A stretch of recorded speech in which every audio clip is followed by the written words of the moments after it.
If you recently moved to the United States, one innocent credit mistake can lead to rejected applications, expensive deposits, and thousands of dollars in extra interest. The difficult part is that the American credit system rarely explains its rules before it judges you. In this video, I will show you 7 common mistakes new immigrants make, why they matter, and what to do instead. Stay to the end for a simple 90-day credit building plan. Mistake number 1 is applying for several credit cards as soon as you arrive. A bank, a store, and an airline may each offer a card, and the discounts can look attractive, but multiple applications in a short period can create several hard inquiries. Those inquiries may temporarily reduce your score and can make lenders think you urgently need credit. Instead, begin with one carefully chosen starter product. That might be a secured card, a newcomer card from your existing bank, or a credit builder loan. Compare fees, reporting policies, and approval requirements before applying.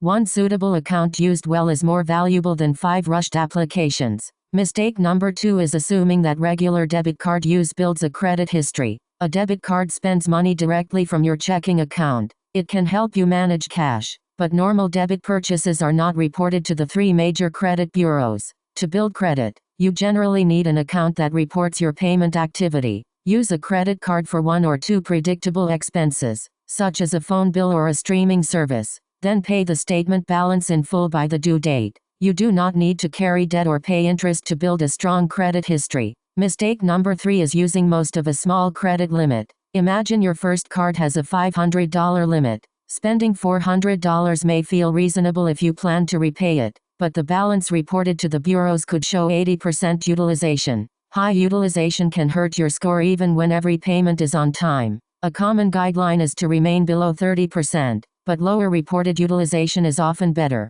You can make an early payment before the statement closes, request a higher limit after responsible use, or spread essential spending across cash and debit. Never spend extra merely to build credit. Mistake number 4 is treating the minimum payment as the amount you should pay. The minimum keeps the account from becoming immediately late, but the remaining balance usually collects interest. At a high annual percentage rate, a small purchase can become surprisingly expensive. Your target should be the full statement balance, not merely the minimum. Turn on automatic payment for at least the minimum as a safety net, and schedule a reminder to review and pay the full statement balance. Before using the card, make sure the same amount already exists in your bank account. Mistake number 5 is missing a due date because of a move, a new job, or confusion about American billing cycles. Payment history is one of the most important parts of common credit scoring models. A payment that becomes seriously late can remain on a credit report for years. Protect yourself with 2 layers,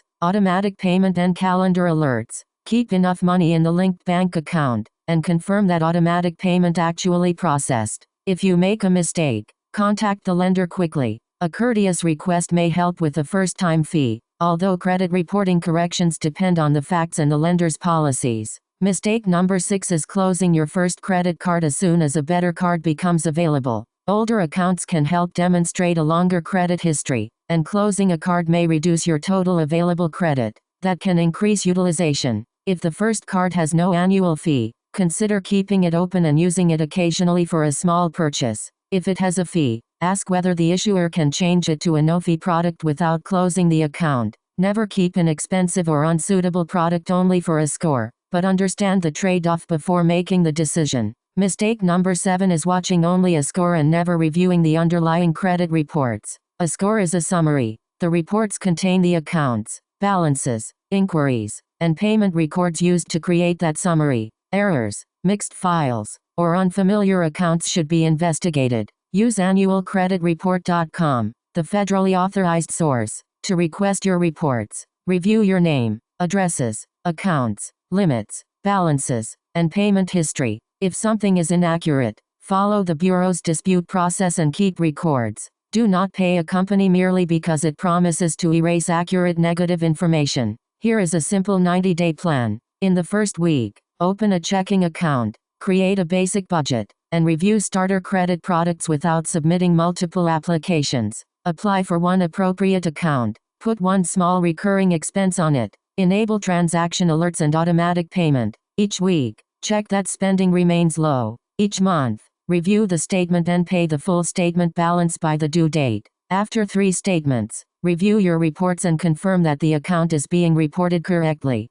Building credit is usually slow and boring, and that is good. Consistency beats complicated tricks. The central idea is simple. Credit is a reputation system, not extra income. Apply selectively. Keep reported balances low. Pay on time and in full. Preserve useful older accounts, and verify the information in your reports. These habits can help you qualify for better financial options without wasting money on interest. If this guide helped you, subscribe to New Roots Money for practical United States personal finance guidance created for immigrants and newcomers. Watch our first 30 days money guide next. This content is educational and is not individualized financial, tax, legal, or immigration advice. Rules and products change, so verify current information with official sources and qualified professionals.